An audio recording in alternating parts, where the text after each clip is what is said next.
गाय की माँ यशोदा जब देखती कि लाला को नजर लग गई तो गौ माता की पूंछ घुमा देती 7 बार।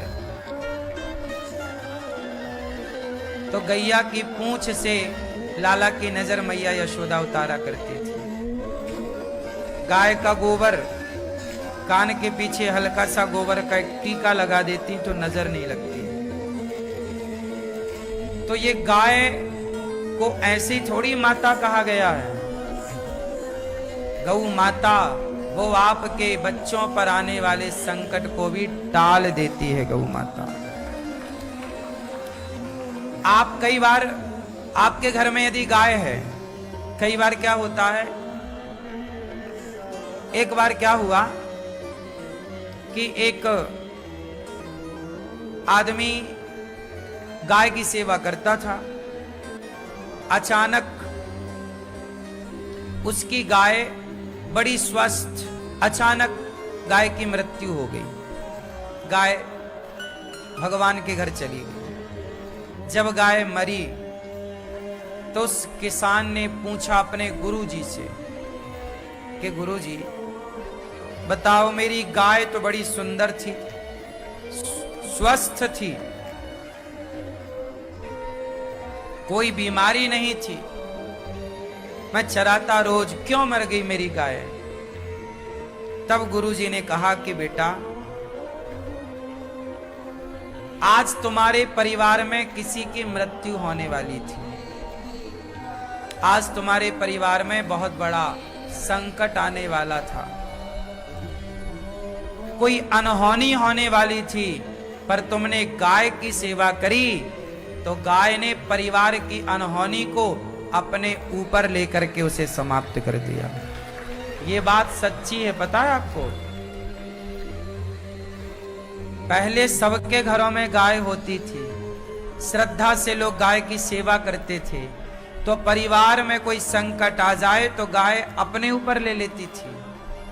अब आप पता नहीं इस बात को कितना मानेंगे, कितना नहीं मानेंगे।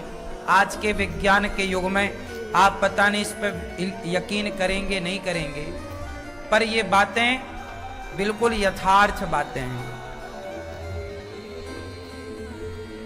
कि हमारे द्वारा जब हम गाय की सेवा करते हैं तो गाय परिवार को अपना मानने लगती है।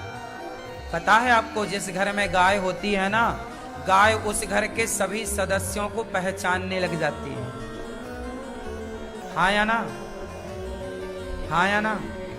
फिर गाय उस घर के लोगों को पहचानने लगती है और कोई बाहर का आए तो सिर हिलाती है उसके लिए, उसको मारने के लिए कि तुम मत आओ।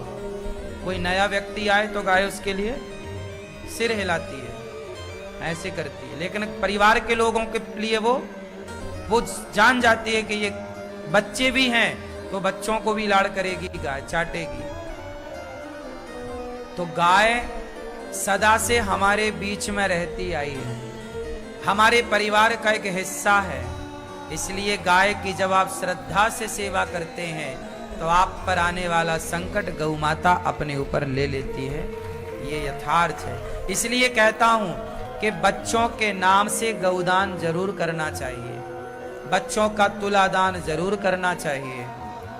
बच्चों के नाम से गौदान करने से जब वो गाय आपके नाम से वहां रहेगी, आपके चारा भूसा खाएगी, तो वो आपकी ही है, आपके नाम से ही है वो, तो वो आपके जीवन में आने वाले संकट को अपने ऊपर लेगी।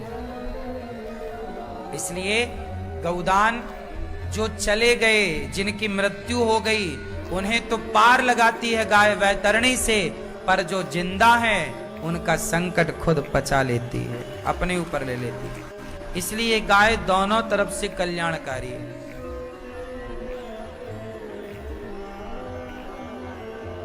इसलिए हम कहते हैं कि गाय की सेवा करो।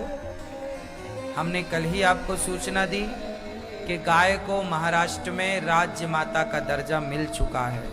धीरे से लोग गाय की महिमा को समझने लग गए हैं। गाय की सेवा जरूर करिएगा, हाथ जोड़ के मेरी प्रार्थना है। सही है। हमें तो बहुत अच्छा लगता है, क्या बताएं। हम तो बचपन से गाय चराते आए हैं। हम बचपन से ही गाय के लिए खेतों में जाके चारा लाते थे। बचपन से हमने खूब गैया चराई है, खूब गाय की सेवा करी है। इसलिए गाय की सेवा ने आप लोगों की सेवा के लिए बिठा रखा है। ये गाय की कृपा है मेरे ऊपर, और जब गाय की कृपा हुई तो गोविंद की भी कृपा हो गई।